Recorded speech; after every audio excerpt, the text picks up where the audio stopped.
Hello, this is a short video about monitoring BizTalk Server with open source cloud native technologies, the time series database and data visualization tool. To take advantage of this, you need three things. So first, you need to install time series database.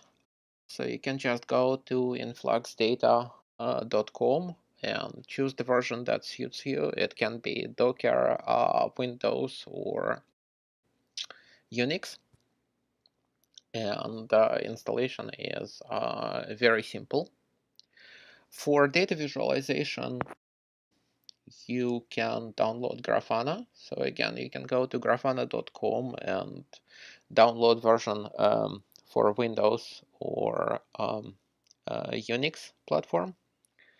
And for people who use Azure, it's important to know that Microsoft actually recommends InfluxDB and Grafana for getting metrics from Unix on Azure.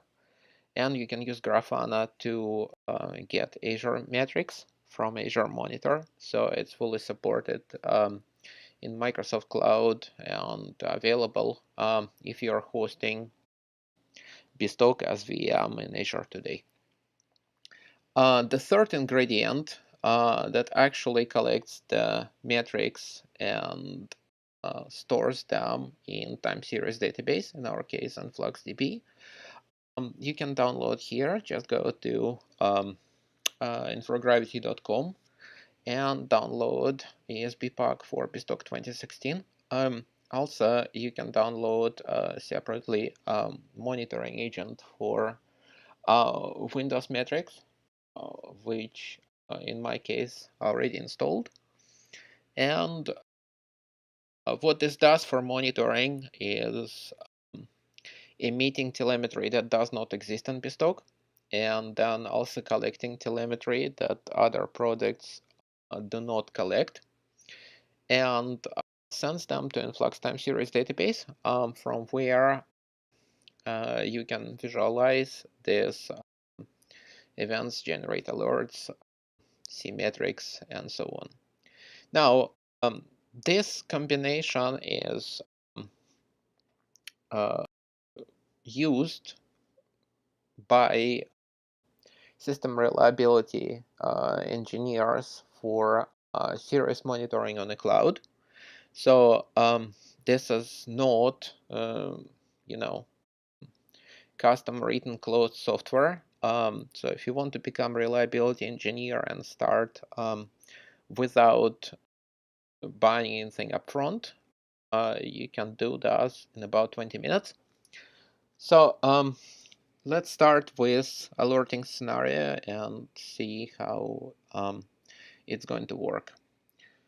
So what I'm going to do is to show two scenarios, and the first one is sending invalid message to BizTalk, and BizTalk is remote. It's not deployed on my Mac. I'm not going to log into BizTalk today. So what happens in first scenario is we will send empty message, and then we will not be able to transform it, and the receive location in BizTalk is configured without failed routing. So in this case, we should just get back an error and nothing will be submitted to the message box. So to accomplish this, I will just use curl submit empty message and see how it's going to work. So 1, 2, 3. Now messages are submitted, so let's go look what's happening with defaults and alerts. So if we look at Grafana dashboard that you can create very quickly without any coding, you see that I have a query where I count operations failed, and then I did configure an alert saying that my threshold, if my threshold is above 2, then I have to send alert via 2 channels, Slack and email, and many more alerts are available. So this is standard Grafana. So you see my faults already became red. So if I go back to dashboard, what do I see? There are 3 exceptions because I submitted 3 empty messages. And then you see on ramp, I have not done much, and I already got 3 faults here. So let's check our Slack and see what's going on. So we got alerts from Slack, as you can see, with the name of receive location, 3 alerts. So at this point, we need to see what's going on. With standard BizTalk, you will not get these faults nor alerts. And if we look at tracking data and analytic events, that also ESB Pack does collect. So let's just look at tracking information.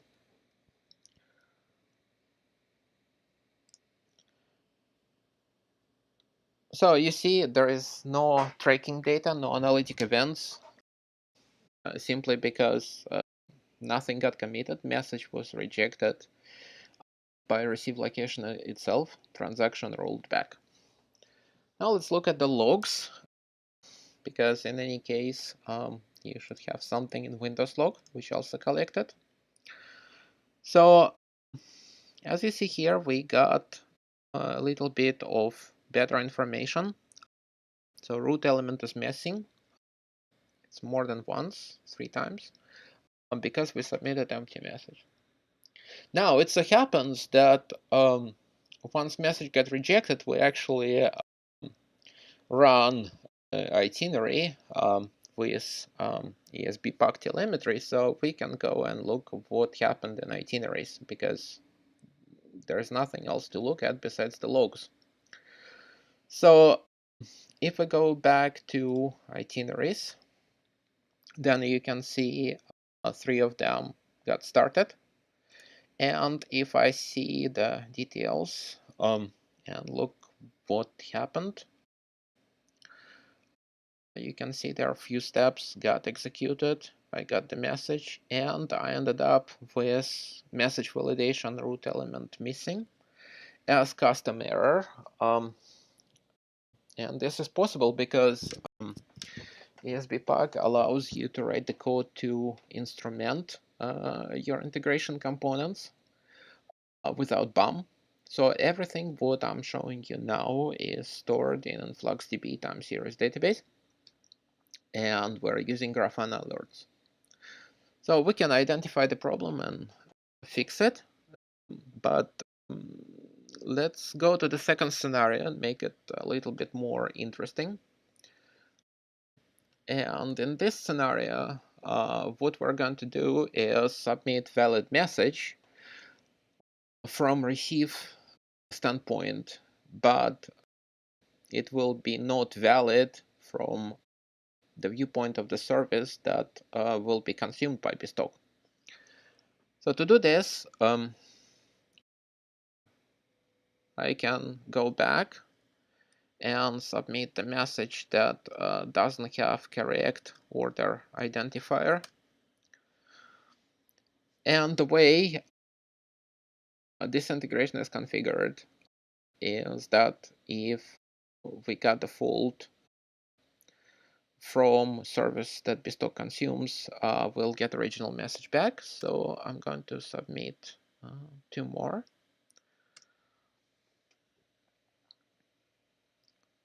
So now we should have 3 faults on BizTalk send port side, because a message was rejected when BizTalk sent request to, in our case, infamous Canadian service. So let's go back and look what happened here.